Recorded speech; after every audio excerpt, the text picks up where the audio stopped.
তীৰ্থনগৰী হাজোৰ বৰমবৈ পাহাৰত একাংশ সন্দেহজনক মানুহৰ আগ্ৰাসন সেউজীয়া পাহাৰ কাটি একাংশ লোকে স্থায়ীভাৱে বসতি স্থাপন কৰাক লৈ এতিয়া অস্তিত্বৰ সংকটত ঐতিহাসিক বৰমবৈ পাহাৰ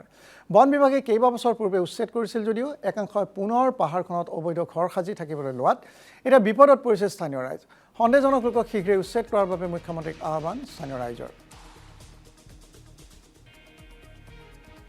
বৰমবৈ অনুষ্ঠানৰ পাহাৰৰ ওচৰত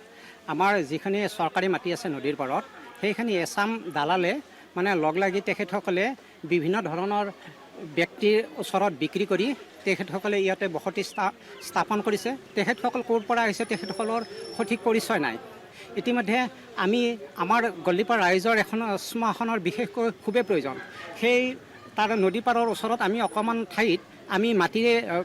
বেৰ দিছিলোঁ বাঁহেৰে সেই বেৰখন ফৰিদৰ ল'ৰা এজনে তাত দুবাৰকৈ ভাঙি তেওঁ মানে উচ্ছেদ কৰিলে আৰু তাত নদীৰ কাষত যিখিনি আমাৰ শিমলু গছ আছিল আৰু বিভিন্ন ধৰণৰ গছ আছিল সেই গছবিলাক তেওঁ ইতিমধ্যে বিক্ৰী কৰিছে পাহাৰখনো তেখেতসকলে কিছুমান দালালে মানে মাটি কাটি তেখেতসকলে ব্যৱসায় চলাই আছে আৰু বিভিন্ন লোকৰ তাত বিক্ৰী কৰি আছে ৰাইজে এখন এপ্লিকেশ্যন দিয়ক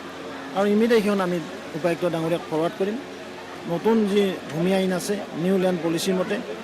100 বছৰ অধিগ্ৰহণ কৰিলেও এই মাটি বা বেদখল কৰি থাকিলেও এই মাটি তেওঁলোকে এৰিবলৈ বাধ্য কাৰণ ইয়াত সন্মানীয়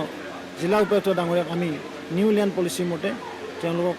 কৰা হৈছে এম্পাৱাৰ কৰা হৈছে তেওঁলোকে এপ্লিকেশ্যন পোৱাৰ এমাহৰ ভিতৰত এই মাটি উচ্ছেদ কৰিব লাগে দালালসকলো আঁতৰি যোৱাৰ কাৰণে অনুৰোধ জনাইছোঁ তেওঁলোকে জাতিটোক লৈ খেল নেখেলিব